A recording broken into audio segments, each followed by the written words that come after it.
Welcome to Would I Lie to You, the show with unvarnished truths and highly polished lies.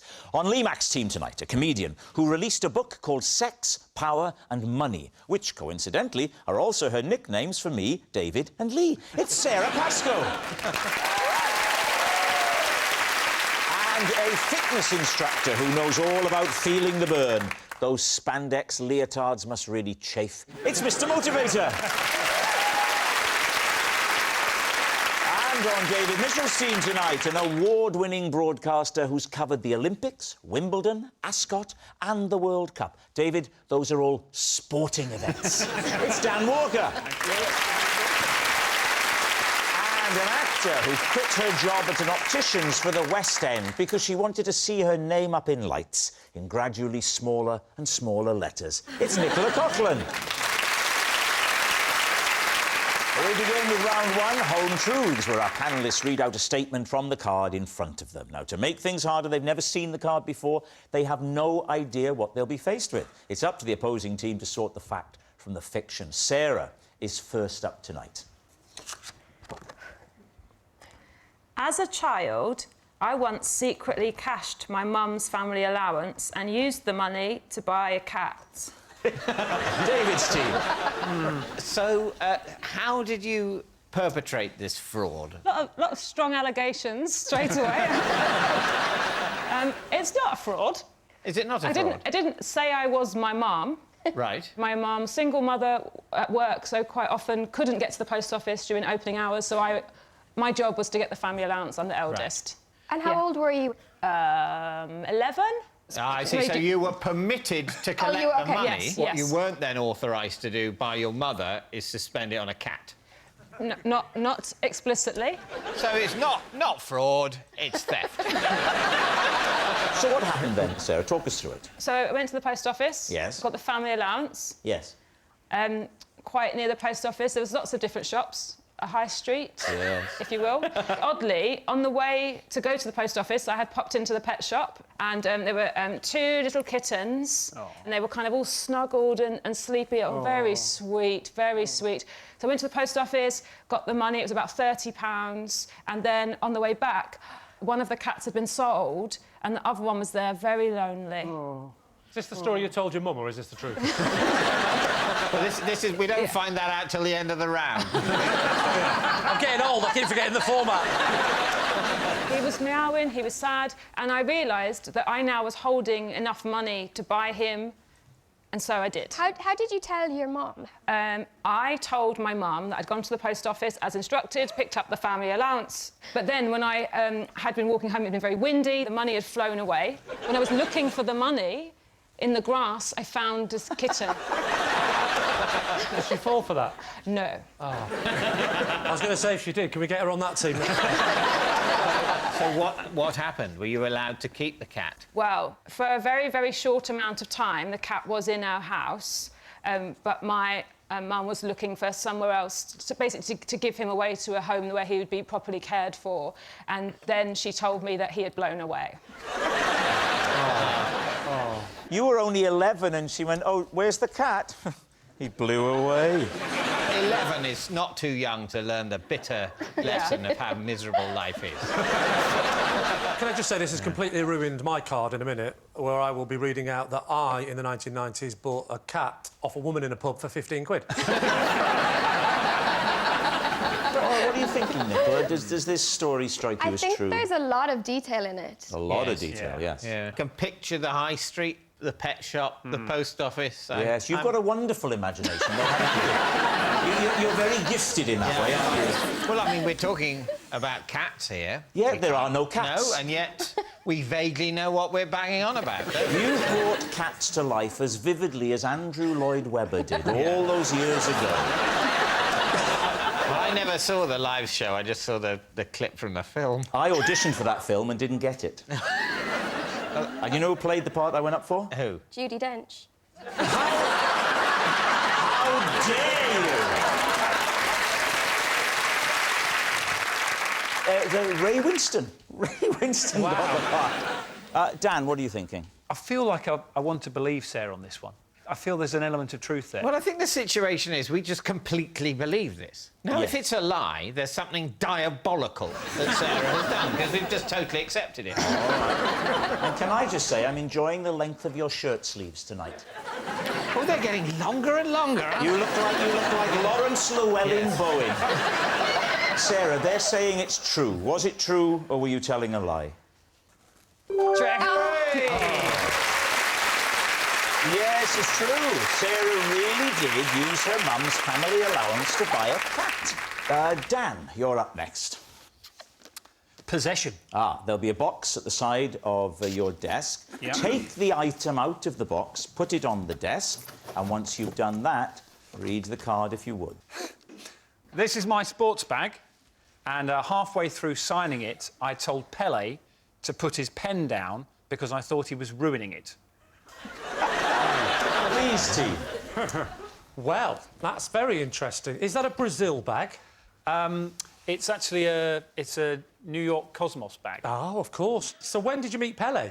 Well, Pele was the face of New York Cosmos. They paid him a lot of money to sort of front the rebranding of New York Cosmos. And Also the face of impotence. yes, He is. Yes, that's true. Pele was put up for an interview, What year was that?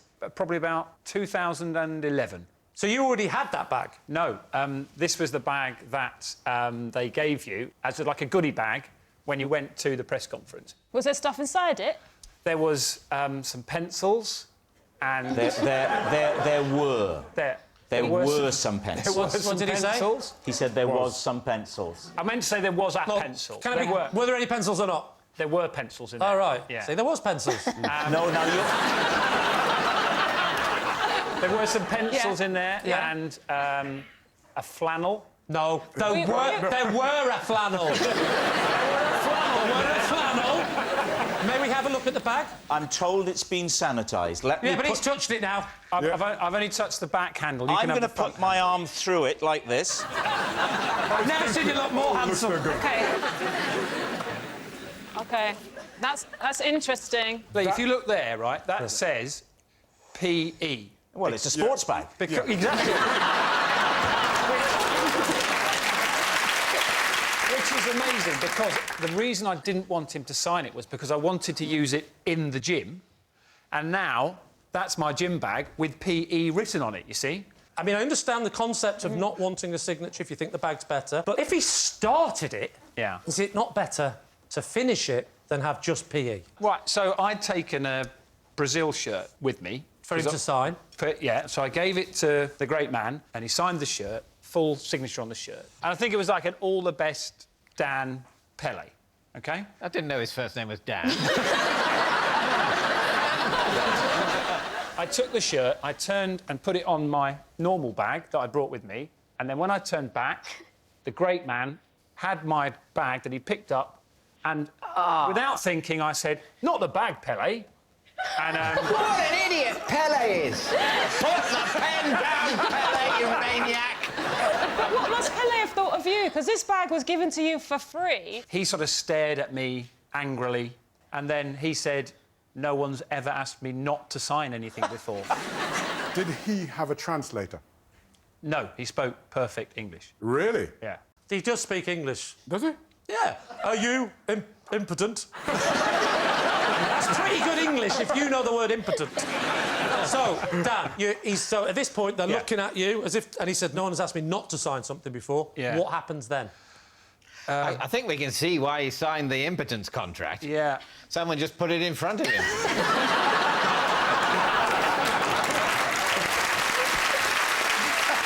Dan, I don't understand why you didn't want Pele to sign a bag. Why? Because I really like the bag. Yeah, but imagine having a bag signed by Pele, waiting until, God forbid, one day he passes on to a better place, and selling it on eBay. So do you have a lot of signed memorabilia by people and you're waiting for them to die? Well, all that stuff I've got you to sign. All those Peep Show DVDs, I'm not watching them, that's for sure. So, what are you thinking? Sarah, do you think this could be true? No, I don't think anyone would stop Pele signing the bag. I think it's a lie. Mr. A lie. Motivator, MBE. A lie. OK? We're saying it's a lie. It's unanimous. They think it's a lie. Dan, Yes. it's a great story. Was it true or was it a lie? I can tell you that the story is true.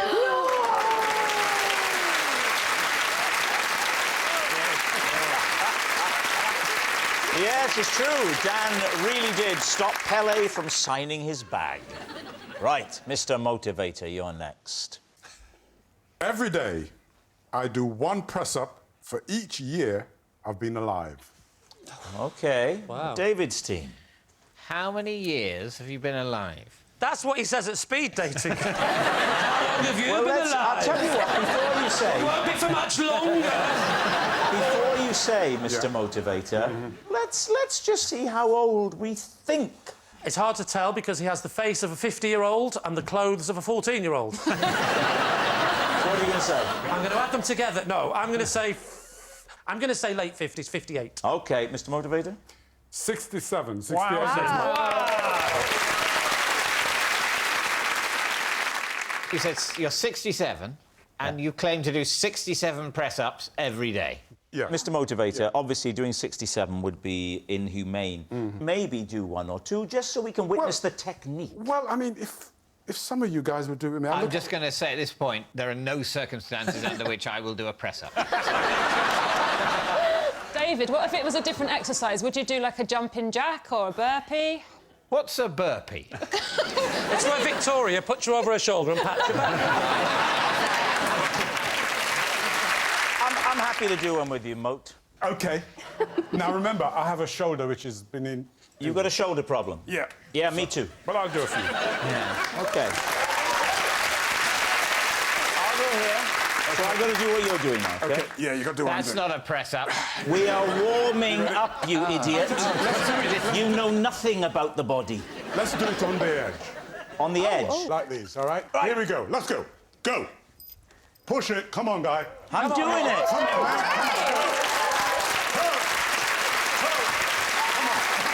Very good. Keep going.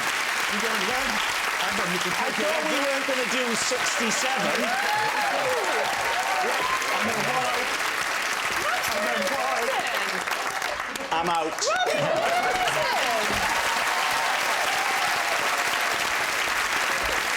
I think it's fair to say, Rob, that you surpassed everybody's expectations. I'll be fine in a minute. It was like something out of Rocky, wasn't it? It was impressive, that. It was great. Thank you very much. Yeah, it's kind of nice. So, Dan, what do you think? Truth or lie? I was tempted to say lie, then I saw the ease with which he did that, and I'm thinking true. What do you think? I'm leaning towards a lie. You- I'll let you have the deciding vote. I've got the deciding vote anyway. I'm going to go true. They're saying it's true. Mr. Motivator, was it true? True. Our next round is called This Is My, where we bring on a mystery guest who has a close connection to one of our panellists. Now, this week, each of David's team will claim it's them that has the genuine connection to the guest. It's up to Lee's team to spot who's telling the truth. So, please welcome this week's special guest, Graham.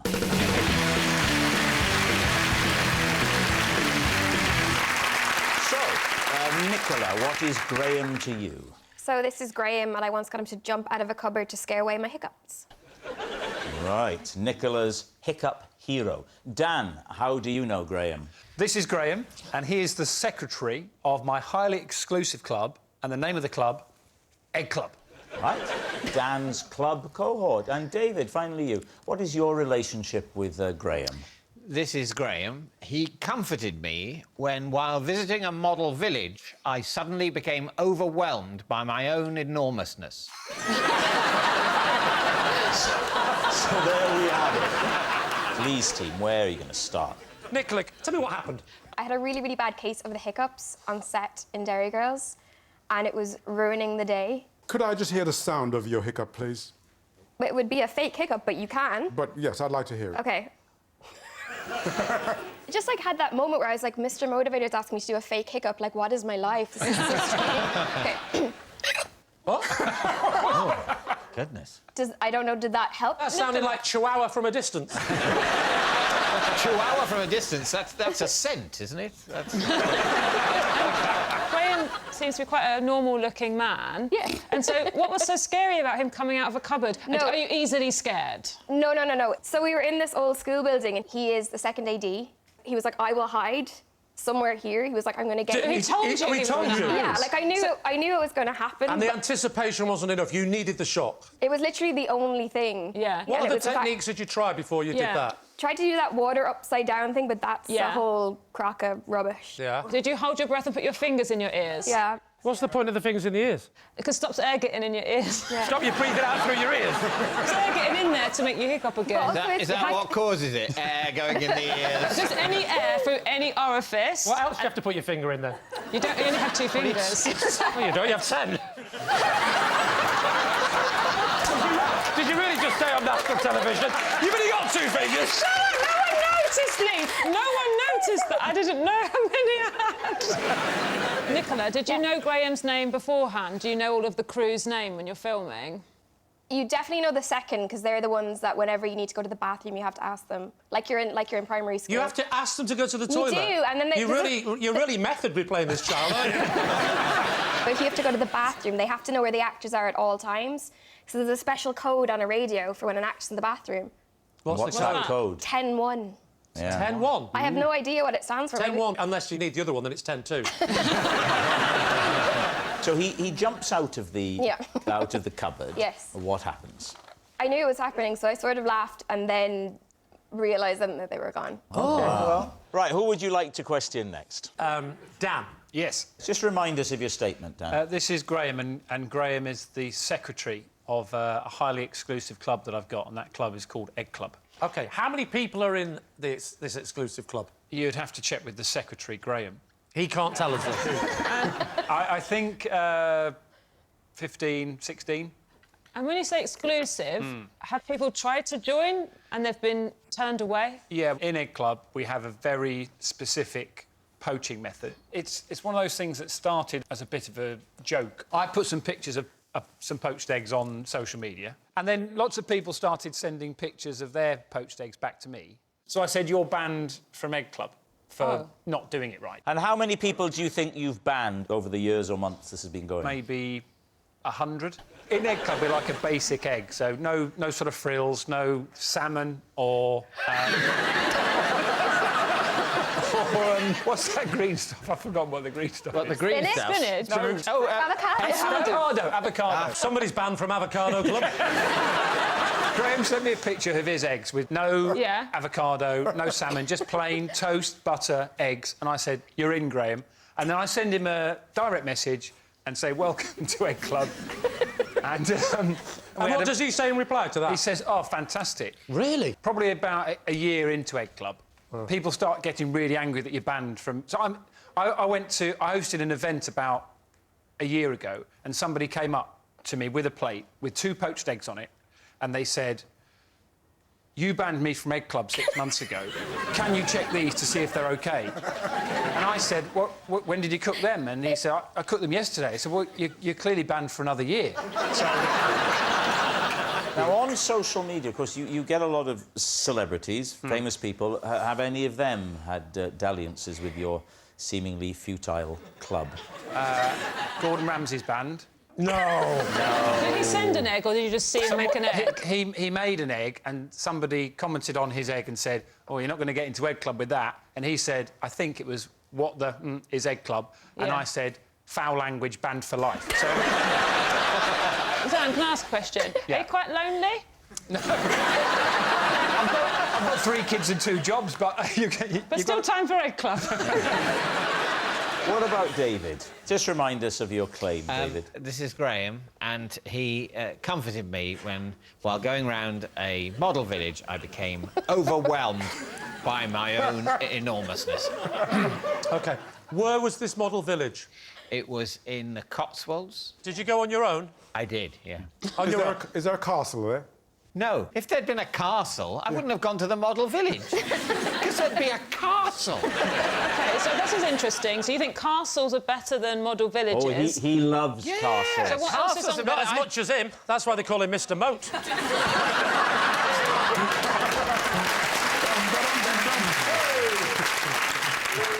Why on earth did you go to a model village on your own?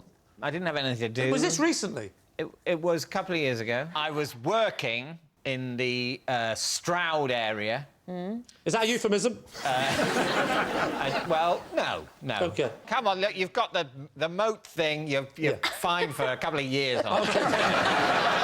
So I was filming something around there. I had basically a day off, so I thought I'd go and sort of go somewhere nice. And where were you when you cried? What particular part of the model village made you weep? I think I had just passed the church. Oh, that must have been a hell of a meal. There was...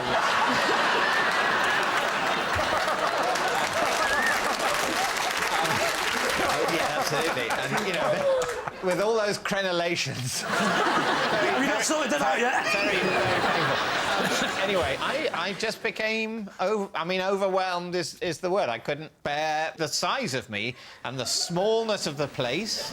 And I was tired. I was working very hard because, you know, as an actor, no one gives more than me. Yeah. And so I'm quite drained anyway. It was probably too ambitious to go to a model village that day. I should have just been resting. When you talk about your acting and the extent to which you give, I don't think the viewer will realise the amount of research you do. And for you to play a sort of repressed, upper-middle-class Englishman, middle-aged, takes, months and months. It's a huge stretch. It's a privilege. I bet it was when you passed that church. It's so difficult to deal. On the one side, I'm got Rob making an assault on my whole career. On the other side, you are persistently implying that I have crapped out an entire medieval building. I just don't know. I feel like Germany in the First World War fighting on two fronts. I'm going to turn fascistic in a few decades. That's what I'm saying. So what did Graham do exactly? Well, he comforted me. How? I had been overwhelmed, and I got to the point where I had to just lower myself, to at least get my head down to the level of the rooftops, because I was freaking out. The sort of sense of unearned power, the ability to smash and destroy. It felt like a bitter metaphor of humanity's predation on the earth. And I was just really... Are you saying all this out loud at the time, are you? No, I'm not saying anything out loud, but I am sort of crouching down next to, I think, a miniaturised shop with a Bovril advert on the outside. Nice bit of detail. Thank you. And Graham comes over and asks if I'm OK. And what did you say? Did Graham work there, or was he just another person enjoying the sights? He worked there. OK. And he says they get a lot of this. Oh, really? Right, we need an answer. So, Lee's team, is Graham Nicola's hiccup hero, Dan's club cohort, or David's model mate? Well, David is full of hogwash. Do you think? Yeah. I don't know. You come onto a programme and you share something difficult and painful, and then this is how you're treated. Is this what would happen to me on Graham Norton? I don't think so. I think they'd mention the book and thank me for coming.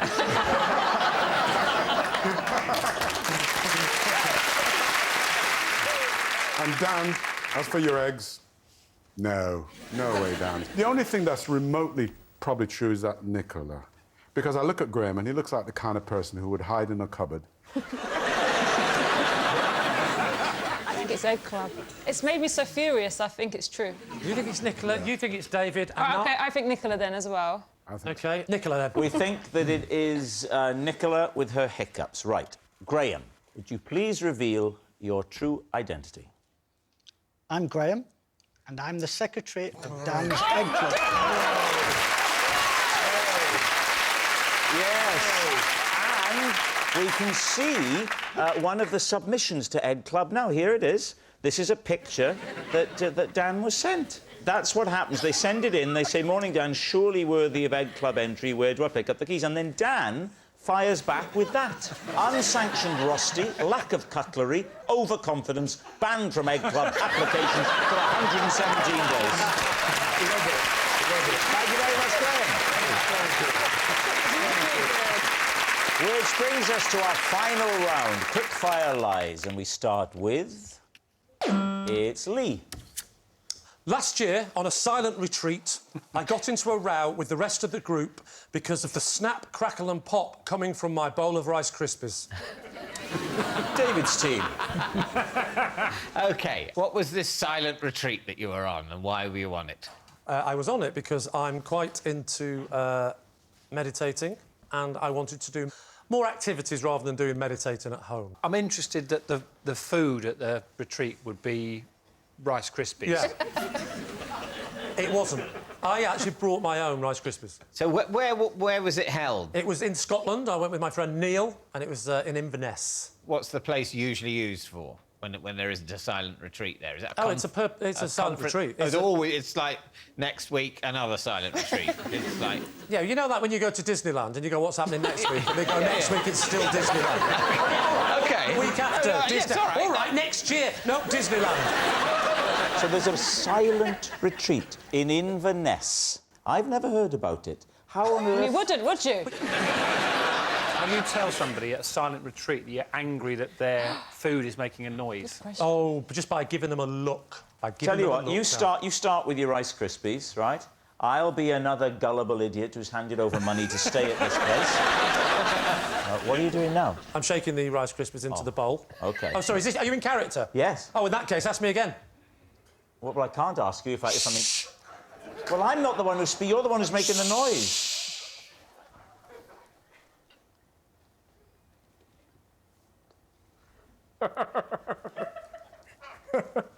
Oh, gosh. Oh.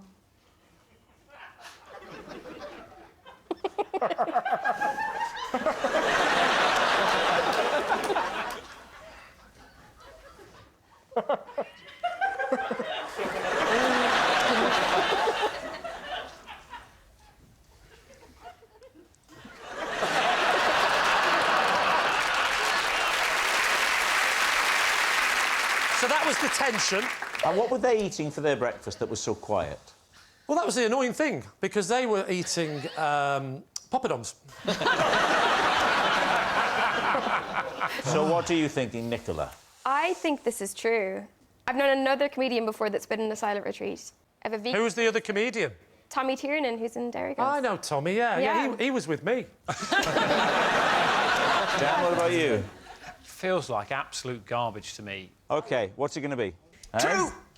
You're saying it's true? Yeah, I'm saying it's true. Yeah. I mean, that's got to be one of the two options you were expecting. OK. We're saying true. Good. I'm saying it's definitely true. Good. Lee. Can I just say, David, I think you would suit a meditation retreat. So, Lee, is it true or is it a lie? Of course it's a lie, you pillock.